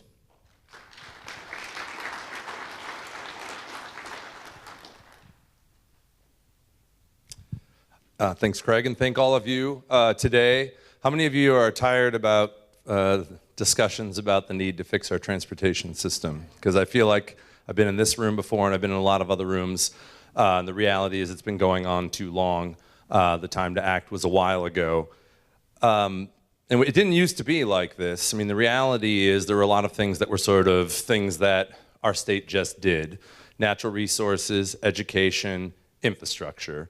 There were things that were valued, the things that were prioritized. There were things that whoever was in charge built up over time. And with transportation infrastructure, it was always good politics and good policy, right? I mean, we make things in this state. Having good infrastructure to get goods and services to the market, for people to travel around the state, has always been looked at as that's a good investment. People that pay taxes recognize that's a good investment. And of course, putting people to work, constructing roads, good things. People benefit around the state because we all need roads and infrastructure. And so, you know, historically, we've always had people in office, for the most part, that recognize this. And in 2010, when Governor Walker got elected, the beginning of 2011, we had a study. Let's look at our options. You know, we had gotten rid of years ago gas tax indexing, but no action. And then in 2013, they authorized another study to look at what our options are, hoping that there would be an easy choice. And you've heard a discussion of a lot of the revenue options in here, and I'll be honest with you, isolated by themselves, I'm not real excited about a gas tax increase, or I'm certainly not excited about tolls, or, there's a lot of other things. They're not easy decisions, but you're in office to govern and make those tough decisions. And the worst decision that we could make is to do nothing, because that's what we've done. And there's been a lot of attention on the fact that in 2010, we borrowed about 10 cents of every dollar to pay towards debt. And now about 20 cents of every dollar we bring in, it was up to 22, it goes to pay off debt. But there's been other consequences. Those of you at the local level have noticed that talk to your county highway commissioners, and they'll tell you that projects that were going to occur in the county that were going to be a reconstruction have now been changed to a resurfacing. Where the scope of different projects is being changed dramatically. That'll be a 5-year patch, but the reality is it'll cost more and it'll still be needed down the road. And that's what we're seeing. Every year that we don't act, we're kicking things down the road, and the problem is so bad now that we're not gonna be able to fix it in one budget, and we're not gonna be able to fix it immediately. It's impacted everything that we do at the state level, because remember, we also do vertical infrastructure. We borrow money for prisons, for universities, for other infrastructure, and a lot of it is coming due at the same time. We had a big build out. A lot of the major projects you're talking about in the state are replacing things that came due because they were built 50 years ago. I'm from Oshkosh. We make things in Oshkosh, make things in a lot of parts of the state, but I'm a Northeast Wisconsin guy. I'm in the 6th Congressional District, and it has the highest amount of manufacturing of any congressional district in the country. And because sometimes people, I'm tired of all my money going to Milwaukee. Well, those interchanges, that bottleneck, for us to be able to get our goods to market, every second spent in construction costs money. Every popped tire, every inefficiency, anything that impacts time costs money. When we talked to Miller Coors in Milwaukee, that was the one that was highlighted, they're not worried about China or Europe. They're worried about Indianapolis, because it's all about how they get their goods to market, what the additional cost is, what the other time penalty is. And so part of this has to be what the cost of inaction is. We've already seen what it is financially, but for all the politicians out there that say, I'm going to create jobs and I'm going to wave a magic wand and whatever, probably the single biggest responsibility, probably the single biggest thing that state government can do long term is invest in infrastructure. Right? It's good for the economy. It's good for construction, education infrastructure, and small business development. It's also forced a lot of bad decisions. I'm not a big fan of the Foxconn project. I think it's too expensive, but we got a stretched transportation budget, and then we see that the governor took $134 million from the State Highway Rehabilitation Fund, money that was supposed to go to state highway rehabilitation, and he moved it to build local roads for a company that was already getting $3 billion, now up to more than $4 billion of taxpayer money. Now, maybe if it was a priority and we had a funded transportation system, it wouldn't seem so audacious. But the reality is that money is coming at the expense of other state projects, and it looks even worse because of the fact that we're in the position that we're in. My colleagues did a nice job covering things. There's not easy choices to make, but I can tell you that Assembly Democrats have been ready to govern, to make decisions, to be a part of finding a solution, really over the last 8 years. I've talked to Governor Walker, and I said, if you want to take it out of the budget, we're willing. If we can be part of the discussion, and that discussion never happened. I'm going to be honest with all of you, though. If Scott Walker's reelected governor, we will not fix transportation for another 4 years. There will not be any new revenue. There will be delays. There will be borrowing. There will be gravel. Because we've got 8 years to look at. He's just not that into you. And so I didn't come here to be political, but that's the reality. So if you're here and you want roads fixed, and Scott Walker wins, then we're going to be in this room every 2 years saying, just fix it, we got to do something. But it's not going to happen. We need serious leaders that are willing to step up and do the right thing and lead. It's one of our obligations. Keep the public safe, keep the infrastructure funded, use taxpayer dollars wisely. This is going to be a conversation we're having because we're not going to be able to fix it in one budget. I think the gas tax gets mentioned the most because it's still a user fee of some sorts. The more you drive, the more you're going to pay. Fuel efficiency, electric vehicles, all of those things may have an impact. But 10 years from now, 15 years from now, you know, they keep talking about the future. I'm 44 and I don't totally understand it, but we're going to have these autonomous vehicles and these autonomous trucks. And they keep telling me, well, people aren't going to drive anymore. You know, they're going to have cars that come get you and take you somewhere, and then when you're somewhere, those cars are going to go pick up somewhere else. Well, you know, I haven't thought about that. Will there be fewer cars? You know, will they all be electric vehicles? We know we're going to need infrastructure, but the model that we have will have to consider the world that we're in now and the world that we face in the future. And so it's got to be flexible, and it has to incorporate all of these things. But if you look at some of the new emerging developing countries, if you look at some of the infrastructure, you know, in East Asia, I mean, it looks like a space movie, right? I mean, and you look at bridges collapsing. And we're not alone in this country in having a challenge with some outdated infrastructure. But we are alone in this state in absolutely failing and punting. I'm on record as saying, I think, you know, in the immediate short term, gas taxes probably makes the most sense. On the Joint Finance Committee, we actually just said, well, why don't we just, if we can't fix the problem, why don't we just reinstate indexing? Just indexing. We couldn't even get the support for that. Just saying, hey, let's not make the problem any worse. But we couldn't get that support. So I think we're going to need a new governor who's going to put it in the budget, and we want to be at the table. I think we're going to come back in a better spot, but we don't want to be handed something. Like I said, I think my mom drives her car 500 miles a year. I don't know if I drive 30,000 miles a year. If you increase vehicle registration, we both pay $25 more. I think that's disproportionate. I lived in California for a while. I had a 97 Volkswagen Golf. I think I paid like $350 a year because they did value-based licensing. Of course, all those people that own sports cars and extra cars obviously paid more. You know, I don't know how popular that is, and I don't know, you know, if people here are ready for that kind of conversation. Tolls are one step better than doing another report. Hey, we're going to do a report. And then if that doesn't work, they say, well, we're going to explore tolling. We're going to look at tolling. I mean, that's what the, you know, every time we're on the budget committee, that's the one that comes up. Well, we're going to look at tolling, even though it takes a while to do. You know, the reason if that's the last option, if that's what we had to do, I'd support it, because I support governing and I support new revenue. It's my least favorite option, unless you can just do a tax on Illinois people that are Bears fans or Cubs fans, or maybe Vikings fans, but I understand that that's hard to do.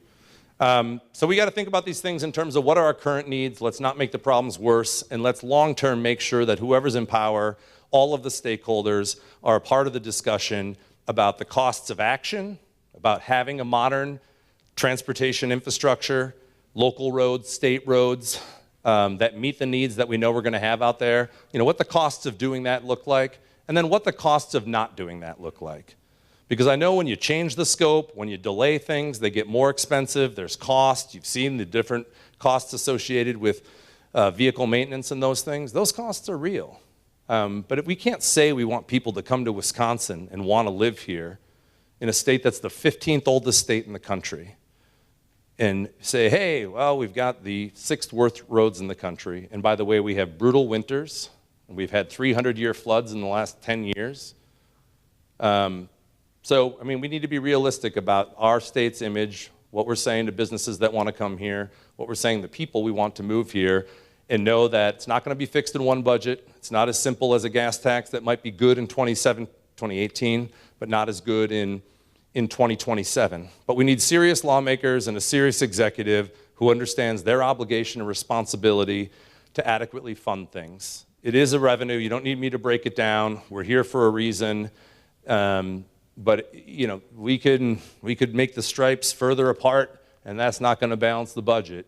You know, we could make the lanes a little skinnier, and that's not, you know, there's no way to save enough money to fix this problem. I know we got some folks, especially in the talk radio market in southeastern Wisconsin, that think that we can just cut our way to this, but we can't. And So we need to be honest, we need to be transparent, and I think the voters and the people out there in the state will value and reward folks that are straightforward with them, where they can see the benefit of that investment and recognize that the costs of inaction are worse than the increased revenue needed for action. So thank you. I'm happy to answer any questions.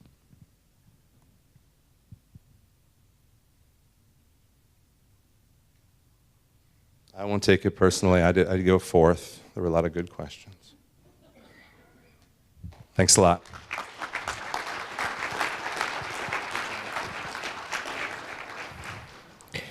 Thank you, Gordon. Our next speaker is Michael Tauschik. Michael is running as an independent for the 86th Assembly District. The district is comprised of Central Marathon County and part of Wood County. He's a relative newcomer to politics. He's a cash crop farmer and retired maintenance electrician from Auburndale. Please join me in welcoming Michael Tauschik. Thank you, Craig, and thank you, town board members. As Craig said, I'm an independent, so it's probably the first time you're going to hear an independent that wants to run for office or that wants to get elected and try to fix some of the problems in the state, which transportation is one of those issues that I believe needs fixing. As an independent, I have advantages and I have disadvantages. The disadvantages, I'm out by myself, funding it myself, funding my campaign myself. But the advantage is I don't have to talk party politics. I don't have to take a line either way. And the other one is I can actually tell you how I believe we can fix a problem, whether it be transportation or school funding, and not worry about how it's going to come out, because this is how I believe, and that's it. I'm a fiscal conservative, and I call myself an ultra-fiscal conservative. So now I'm going to tell you that I believe we need to raise taxes to raise the revenue, which is very unusual, but from my understanding, we need $400 to $450 million per year to fix our transportation budget, maintain our roads, our bridges, our infrastructure. How I would like to get there is go back and index the fuel tax. It will bring in about $198 million. So we're just about halfway there. What I also believe is a logical way to get to the other half of it, and the fairest way, where tourists that come into the state will actually pay a little bit, and it won't be on the burden as registration fees would be for the citizens. I believe in 0.25% sales tax increase statewide, and that will bring in about $260 million. And I believe that should be distributed out to the cities, towns, villages, and the only way I would not support that is if we couldn't, like Marathon County has an additional $25 wheel tax, Portage County is probably going to have it, and many other counties do. In order for them to share in their $260 million, that 0.25%, they would have to give up that wheel tax. And actually knocking on doors in the 86th Assembly District, I actually met 2 county supervisors, and their first question is, what are you going to do to fix our roads? And I explained my view, and they said that's a workable solution. It's a fair solution. It's a way of solving our problems or starting the process. And so the other issue is we can pay down, with that amount of money, we can actually start paying down our debt. One of the dirtiest words, the dirtiest 4-letter words for a fiscal conservative is debt. And this, where we're paying 20.9 cents of every dollar coming into the transportation budget, this is a huge debt. I don't know how we got to that. Well, I do know how we got to this, because we didn't want to fix it. But this problem has been going on for 16 to 20 years, and I believe it's actually time to actually fix the problem. But one thing that hasn't been addressed, and I actually haven't heard it addressed, is the politicians that take the no tax increase pledge. And I believe that's why we're in this problem in the state of Wisconsin. 2 years ago, I ran as an independent. I got the no tax increase pledge. 2 months ago, I got it again. Basically, what that does is you sign your name, you take it to a notary public, you sign your name, they put a stamp on, you send it in, and basically, if you ever break that pledge, that you vote to raise taxes, they will do whatever it takes to get you voted out of office. And this is where I see part of our problem in the state, whether it be transportation, school funding, other areas, is this politicians that have taken the no tax increase pledge. And it is going to be to find out who's taken this pledge is tough to find. It took me probably a half an hour before I could actually get the names of our elected officials in the state of Wisconsin who have taken this. So that's one of the issues that I see. This morning I was researching for a debate on Thursday morning on public radio, and I didn't have a lot of time, so but it said 1,200 bridges in the state of Wisconsin are structurally deficient. And again, I apologize I didn't have enough time to research that before I left home to get here. But this is scary to me, is that what is a structurally deficient bridge, and are we driving on it? Well, we are driving on these bridges, and we need to actually start to fix the problem. The other issue I'd like to bring to your attention is the Foxconn. It was mentioned a couple times. The $455 million that I come up with that we're going to be for the next 2-year budget, where are we going to get the money from? And it's going to affect not just transportation, but it's going to affect other areas. No one has really answered to me yet, where are we going to get this money? And I'm really worried about the budget. No matter who gets elected, where are we going to get the money to start paying our bill that we've incurred for Foxconn? So I appreciate everybody listening, and if you have any questions, I would be glad to answer. Otherwise, after the meeting, whichever it is, but thank you very much.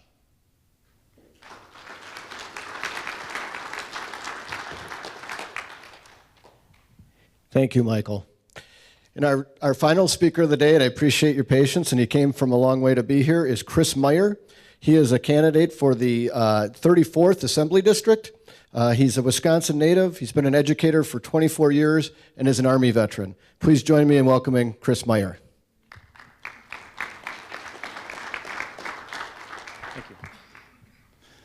Thank you very much. And thank you to the Fix-It Coalition for organizing today's event and providing this opportunity to share the floor.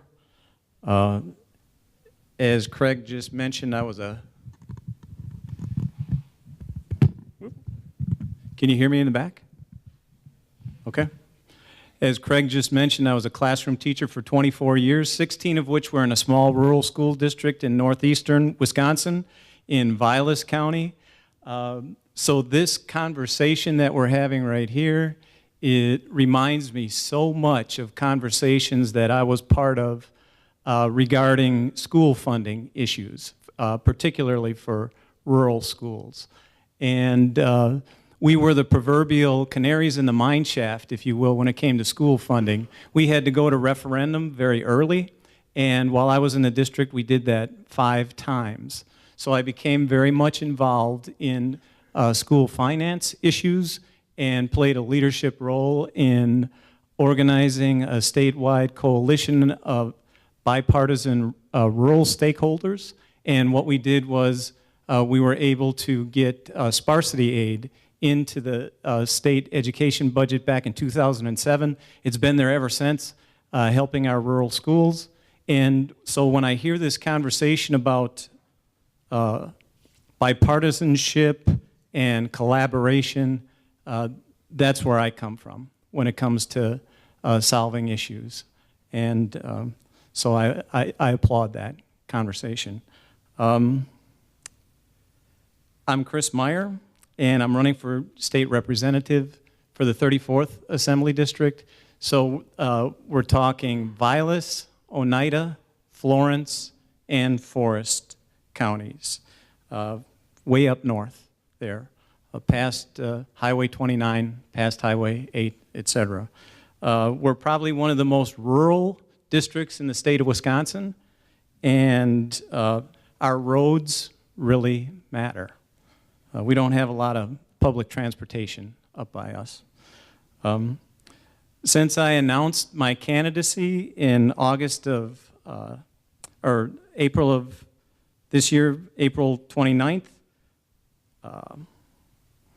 I've introduced myself to thousands of voters from Presque Isle and Vilas County to Spread Eagle and Florence and all points in between. And the way that I introduce myself is I say, I'm Chris Meyer, I'm running for state representative because I believe that rural voices really matter. Not as a part-time sideline, full-time all the time.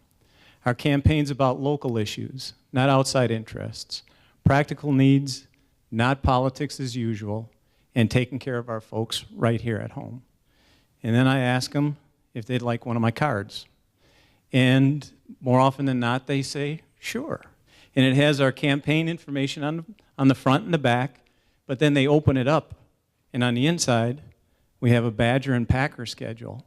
And that usually opens up a real good conversation. Now, in hindsight, I wish I had put a Brewer schedule in there, but you know, hindsight's always 20/20. Anyway, we have these conversations, and we talk about all kinds of things, but invariably, we'll come back and we'll start talking about roads. And what I'm hearing, you know, someone was talking, the gentleman just before me was talking about knocking doors. When I'm knocking doors, what I'm hearing is that our voters are confused, they're concerned, and they're upset about the state of our roads in rural Wisconsin. And they have cause to be. TRIP, which is a research organization in Washington, D.C., just released a study that shows that our motorists, on average, in the state of Wisconsin, pay $747 in automobile repair because of our broken roads. Well, for our folks up where I live, $747 a year, that's a lot of money out of the family budget. So it bothers them. Not only that, we heard earlier from Dan Federley, who was talking about the fact that in terms of having a comprehensive strategic plan for funding our roads in Wisconsin, there's really no there currently.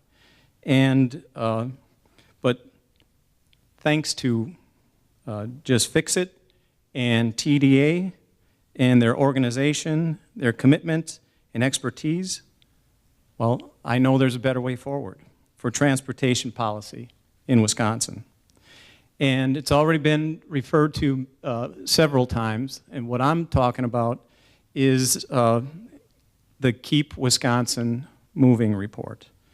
And that was put together by the Wisconsin Transportation Finances and Policy Commission back in 2011, 2013.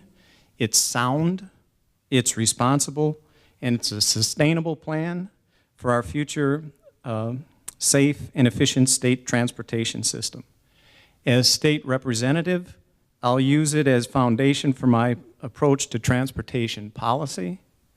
And you can find it at wisconsin.org and search Keep Wisconsin Moving.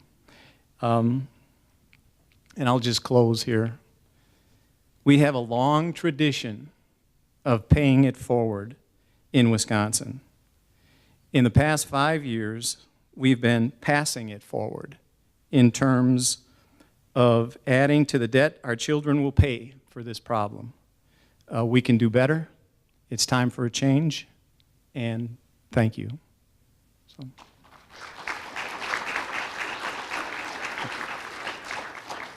Questions? Okay. Thank you very much.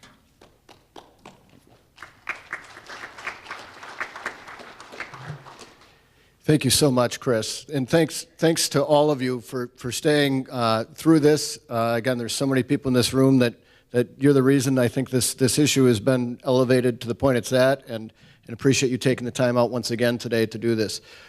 Before I turn it back over to Mike Kolis and thank Mike and the Towns Association for providing this, is there any questions for me or for us before I do that? Okay, if not, then I am going to turn it back over to the Executive Director of the Towns Association, Mike Kolis.